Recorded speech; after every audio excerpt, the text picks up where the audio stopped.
ఆంధ్రప్రదేశ్ ముఖ్యమంత్రి నారా చంద్రబాబు నాయుడు ఆసక్తికరమైన ప్రకటన చేశారు. అదే మాట మరొకరు అంటే ఇంత పెద్ద చర్చించాల్సిన అంశం కాదు.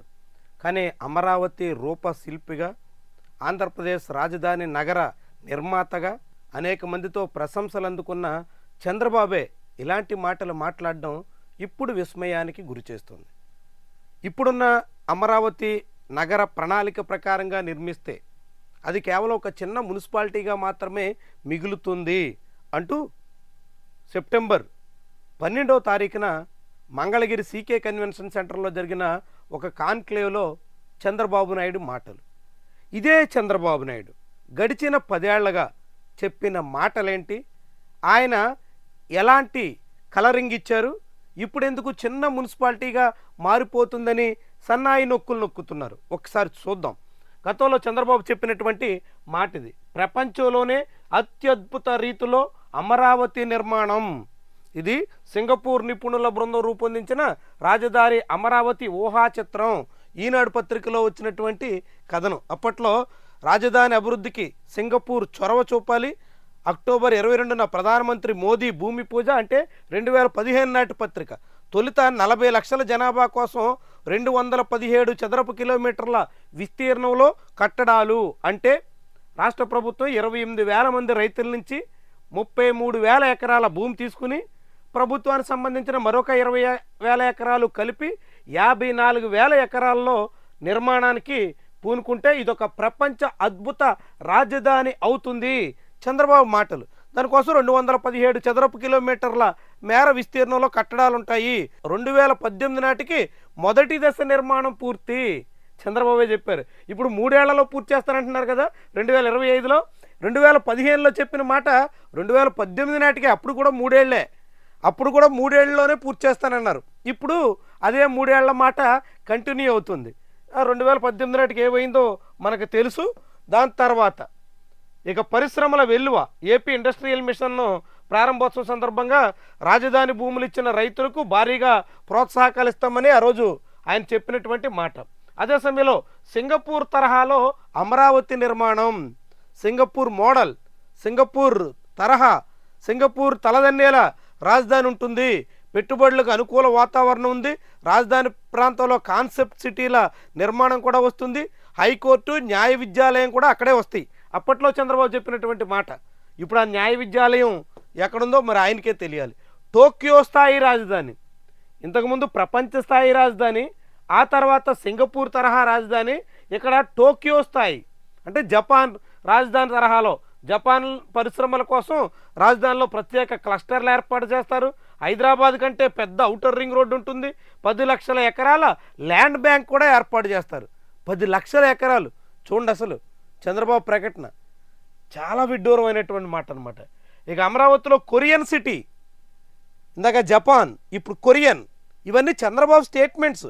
ఎక్కడో వచ్చినవి కాదు, చంద్రబాబు స్వయంగా చెప్పినటువంటి మాటలు. వివిధ పత్రికల్లో 2015-19 మధ్యకాలంలో వచ్చినటువంటి పేపర్ క్లిప్పింగ్స్. ఇందులో కొరియన్ సిటీ అట రాజధానిలో. జపాన్ అయిపోయింది, సింగపూర్ అయిపోయింది, కొరియా అయిపోయింది, ఇప్పుడు షాంఘై తరహాలో అమరావతి. చాలా చూడండి, ఒక్కొక్క దేశం కూడా మనం సింగపూరు అయిపోయింది, తర్వాత జపాన్, కొరియా, ఇప్పుడు చైనా తరహాలో కొత్త రాజధానికి భారీగా పరిశ్రమలు వస్తున్నాయి. షాంఘైలో 450 కిలోమీటర్ల వేగంతో నడిచే రైల్వే ట్రాక్ ఉంది. అలాంటిదే అమరావతిలో కూడా రాబోతుంది. 450 కిలోమీటర్ల వేగంతో నడిచే రైల్వే ట్రాక్ అమరావతిలో. చూడండి ఎలాంటి ప్రకటనలో. ఇది కూడా చంద్రబాబుదే. ఇక తర్వాత సింగపూర్లా తుళ్ళూరునే సింగపూర్లా మార్చేస్తారు. రైతులకు అన్ని విధాలుగా భరోసాగా ఉంటామంటూ ల్యాండ్ పూలింగ్లో భూములు ఇచ్చిన రైతులతో చెప్పినటువంటి మాట. ఇక వీటన్నిటికీ మించి ఇస్తాంబుల్ తరహాలో, ఇస్తాంబుల్ అంటే తుర్కీయే, ఇటీవల ఇండియాకి తుర్కీకి మధ్య కొన్ని విభేదాలు కూడా వచ్చాయి. అలాంటి తుర్కీయే తరహాలో, ఇస్తాంబుల్ తరహాలో అమరావతిని అత్యద్భుతమైన రాజధాని కోసం ప్రపంచం ఎదురు చూస్తోంది. సీఎం చంద్రబాబు మాట. ఎన్ని దేశాలు చూడండి, ఇప్పటికీ మనకు దొరికినటువంటి ఈ పేపర్ క్లిప్పింగ్స్లోనే సింగపూర్ అయిపోయింది, జపాన్ అయిపోయింది, కొరియా అయిపోయింది, చైనా అయిపోయింది, తుర్కీ అయిపోయింది, ప్రపంచ స్థాయి రాజధాని అయిపోయింది. ఇక ఆ మధ్యలో కొలంబో చెప్పారు, ఇంకేదో కౌలాలంపూర్ చెప్పారు, చాలా మాటలు చెప్పారు.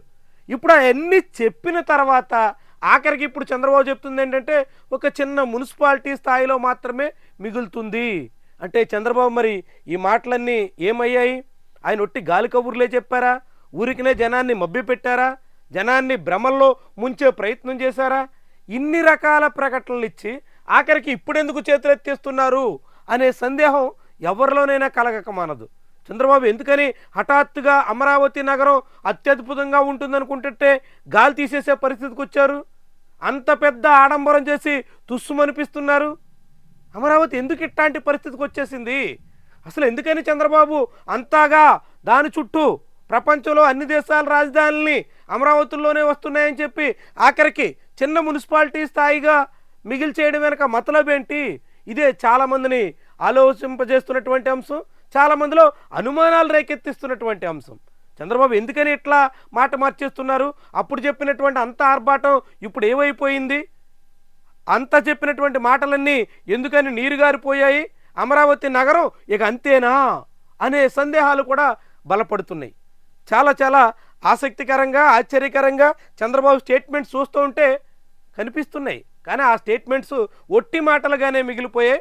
గట్టి మేలు తలపెట్టడానికి చంద్రబాబు సామర్థ్యం సరిపోతున్నట్టు లేదుగా.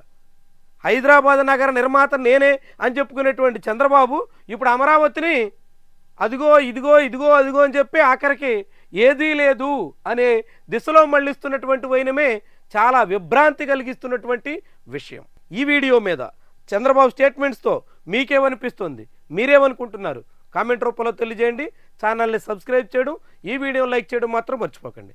Thank you very much for watching.